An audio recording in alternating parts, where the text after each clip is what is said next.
The guest pickers have been phenomenal on game day this season, and tomorrow is no different.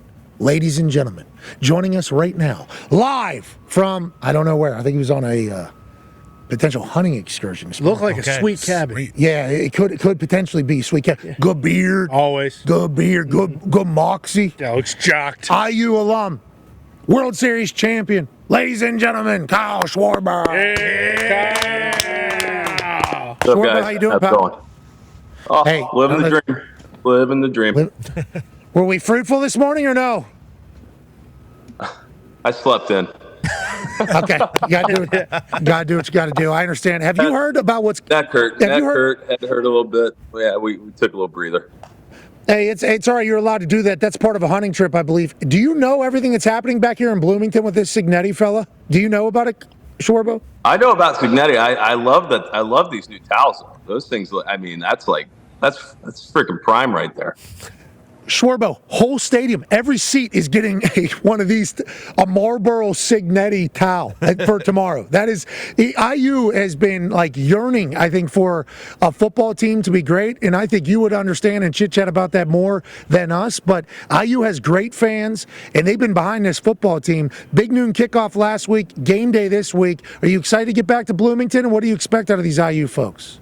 Yeah, I'm very excited. I mean, it's like being there and like living that college experience there, in my opinion, there's no better college town, no better college campus than Indiana. I mean, it's just, you guys can go around, go catch out Roy's or wherever it is, but like this place is phenomenal. And like you go see the people that are behind it, and you see like the athletic department, everything like that. It's great. But then you see the fans too, like looking at, last week and how rowdy it was last week. I can't wait for this week. I can't wait for tomorrow. I'm excited to get there and get up on there with you guys and just feed into the crowd. This thing's going to be awesome.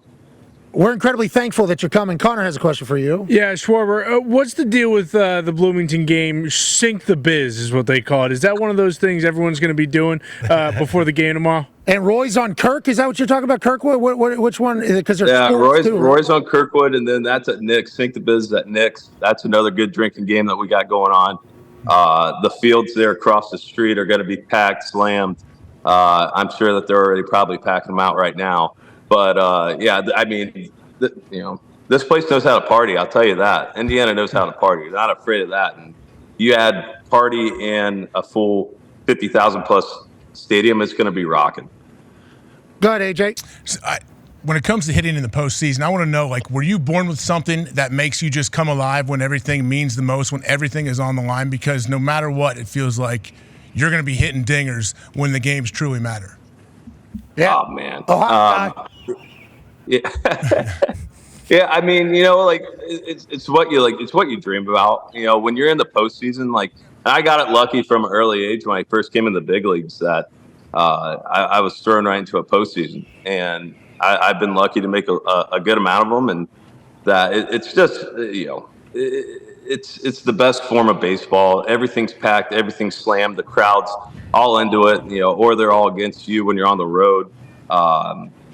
And you just got one goal in mind. It's about winning a baseball game at the end of the day. And I think that's why it's so fun, because it's just, you're trying to find a way at the end of the day just to find a way to win. And that's just the cool thing about the postseason format. How do you manage, and I think what we heard today was that you were a great football player. Ohio guy, good size, obviously forced to play football if you're in Ohio, athletic and your size. Why'd you pick baseball? And then also, with how much you fail in baseball, how do you maintain the confidence that the next nasty, which could potentially break you? The football part, yeah, I love football, man. Like, I grew up watching AJ play over in Centerville, and like seeing some games over there, watch him play. But like, I'm just not as crazy as he is. Or Smart. Yeah, I'm just not as crazy, right? Like, you thought you were crazy, and then you go see these dudes that are freaking tackling dudes on Sundays and Saturdays. You're like, nah, I'm good. I'll go play baseball. Yeah, I longer life expectancy there. But better on your brain, yeah. But yeah, I mean, just like in the failure part, right? Like, I don't know. It's such a funny game, right? Where you go up there. It's the only sport that you're on offense. You just don't have the ball, right? You're on offense. You just don't have any control over what happens. And I think that's kind of the fun part where you could go up there and you could do everything freaking right and you're out, and then you could just do everything wrong and you go, how did I end up with a hit right here? And I think that's the beautiful thing about the game. But yeah, it's just you got to come up with an approach, you got to come up with a game plan, and then every time that you go up there and you think you have it, it's when you don't. And when you know what, you just go up there. Sometimes you're like, man, okay, this is what I want to do, and you might not be seeing it well. You're gonna be fine. It's just a weird game, but it's fun. It's awesome.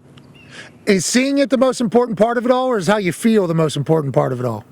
It's definitely a mix. I mean, I feel like, confidence is a huge part of what we do. Where if I walk at the plate and I don't think this guy's going to get me out, the odds are going to be a little bit more stacked in my favor versus if I go up there, I'm going, holy shit, I don't know what I'm doing. What's this thing in my hand? Like, why does it feel like a 10-pound dumbbell right now? Like, what am I doing? But if I go up there thinking I got the hit, I got a better chance. And then obviously too, like the more like I can see the ball, right? Like there's times like you just feel like you just see it right out of the hand. It's just as soon as you let it go, you see it spinning, or you see the four seam, you see the hump on it, whatever it is for the curveball, the slider. You just see it, and it makes everything so much more enjoyable when you're playing the game when that's happening versus when it just looks like a white thing or a black thing just coming in there, and when you swing, it's already in the glove, and you're going, what the heck just happened? The thought of you holding the bat, say, "Wow, this feels like it's 10 pounds today." Jeez, that would be so. Like I've had some warm-ups as a punter, and I'm like, "Wow, these balls feel heavier today." I'm not as much pop. Mentally, you can play a game, but you guys are literally doing that like 4 times a game, and if you hit it once or twice, heroic. Hall of Famer. Yeah, it is. It's a wild mental sport. I don't know how you guys handle it. Ty Schmidt, actually massive baseball fan, has a question for you. Yeah, Kyle, in terms of the over 400, obviously hit 3 dingers in your last game against them. But in terms of... Yeah, hold on, what'd you say? Yeah, he absolutely raked against the Dodgers this year, big time. I mean, we're talking, Hall of Fame type numbers. So I don't know, are the Dodgers that good? We'll see. Or is Schwarber just a beast? But in terms of your own experience, a guy like Aaron Judge, who has kind of been slumping a little bit after an incredible season, like he hit a lot of balls hard in the last series, but he's finding a lot of gloves.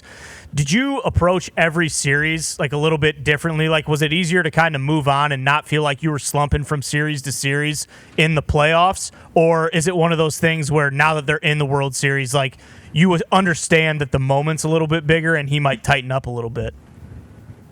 Yeah, I think everyone's got to kind of realize that going into the series is that like that's the one guy that they're circling, right? Like it's him and Soto for the Yankees that they're going to circle those 2 guys, and they're going to just say, they're not going to beat us. And, there's going to be times he's going to get pitched to, right? Like we see it with Hart where, he gets pitched to with guys on base. And then sometimes when there's dudes in scoring position, there's an open base, they're just going to, nibble around him and let him go to first base. But, he's such a talent, right? And he's got the complete package to where, I don't think the moment's ever going to be too big. It's just about managing the expectation versus, okay, I'm going to go in here and I'm going to do this versus just go in there with your approach like I'm sure everyone does, and this dude's going to rake. And if he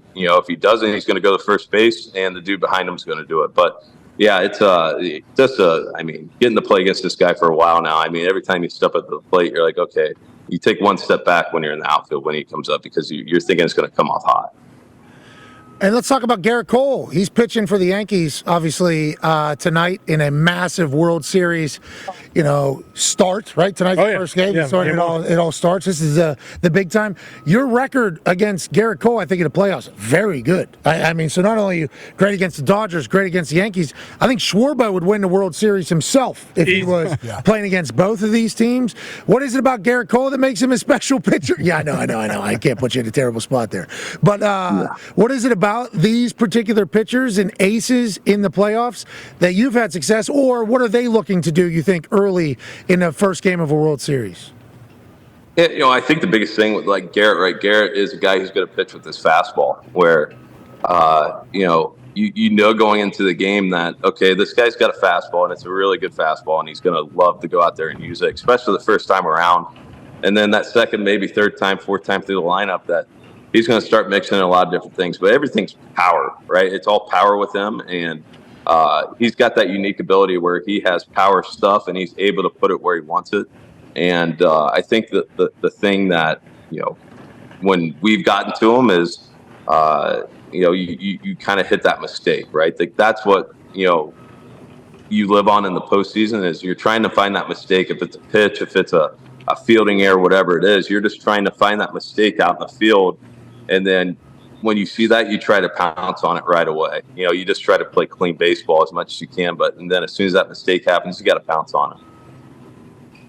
Yeah, AJ. Schwarber, I know they said he's not pitching, but why wouldn't you love to see Shohei pitch in the World Series? There it is. Great question. His manager comes out and says he's absolutely not doing it. Is there even a 1% chance that he possibly could pitch, and wouldn't you like to see it?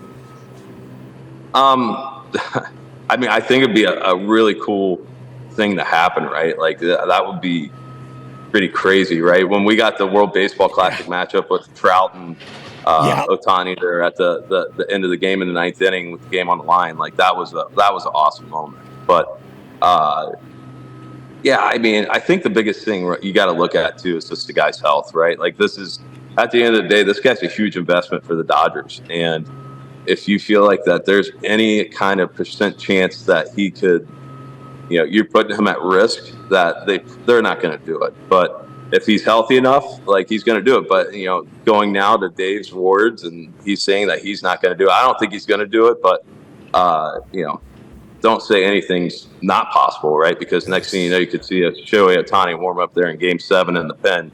Coming out to close it out. That'd be good for baseball, Schwarber. Speaking of good for baseball, do you guys all know that the Shohei thing is good for baseball, like other players around the league? How do you guys view the Shohei experience? Yeah, I mean, you don't see this. It's just something you just don't see, right? Where there's a guy who can, be an ace, right? And be one of the best hitters in the league. You just don't see it. And I think that you have to be able to, obviously when you're playing against it, right? Like you're like rooting against it because you don't want him to have any success because we're trying to win. But, when you're able to kind of step back and look from it from afar, you go, man, this is really cool to see a guy who can do two really things that are so hard to do in the game. Everyone puts their energy and their effort towards one thing, right? And they try to be the best as they can be at it. Now, trying to do it at two things, where it's offense and defense on the pitching side, and you're trying to create new pitches, things like that. Like it's just baffling me. It's wild. So like that's why you enjoy it. It's pretty cool to see. I like that you guys don't have a hater community over there in the MLB. You can kind of respect that. That's because you guys are on the road so damn long. It's hard to get hits. You got to have success and respect. Connor has a question for you. Yeah, Kyle, when you won the World Series, what was the clubhouse vibe like? Obviously, both these teams, it's LA, it's New York. There's a lot of pressure, of course, for any team to win, but especially in those two cities. What do you think they're going through? And could you compare it to your situation when you were with Chicago, or is every clubhouse kind of different? Yeah, every clubhouse is going to be different, right? It all comes down to the dudes that you're with, right? Like it doesn't matter, right? Like city for city, it just matters about the people in the clubhouse and who you're with, and the more time that you're enjoying with everyone, and the more time that you're looking forward to walking through those doors, just not because you're in the postseason, not because you're in the World Series, just because you generally enjoy these people. Like that's that's a difference maker. That's something that is like, it gives you a slight edge, right? Like everyone can look at each other on paper and be like, man, that's a good team, or this is a team that's full of stars. But at the end of the day, you got to play together, and you got to enjoy each other. You got to love each other, and that's going to just give you that slight advantage when you go into a series. That's going to mean, who's holding the trophy up and who's not. Schwarber, long time on the road with each other. Having that clubhouse be tight, I assume, is difficult. I assume that's not an easy thing, especially with the amount of drama that could kind of creep in.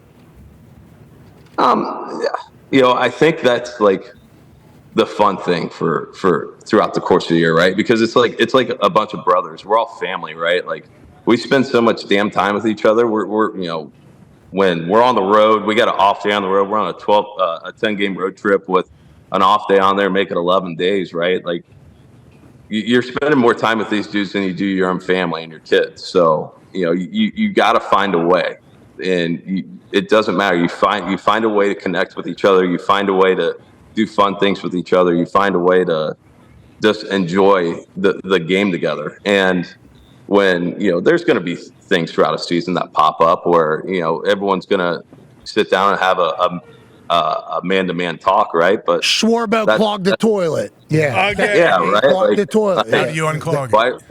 Why are there skid marks on the back of the toilet right now? What's going on? Why is there? Yeah. Why is Don't there, put your hand in Why there. is there what's going on here? But it's fun, man. Like it's easy. It's hard. You know what I mean? But that's like that's the cool thing about our game, right? We just spend so much time with each other, and you're trying to you play a long ass season, and then you just get into a tournament, and then you go see who's going to be the best team at the end of the tournament. Yeah, well, we understand that you are a man who performs under the bright lights in fantastic fashion, and it feels like this IU Hoosier football team does the same damn thing. Oh, yeah. We can't wait to see you tomorrow, man. Thank you so much for agreeing to be the guest picker tomorrow. Yeah, excited, boys. I'll see you there. Pop food open before I get there, and I'll join you. Nice. All right, you got it. Yeah, you damn right. Ladies and gentlemen, Kyle Schwarber.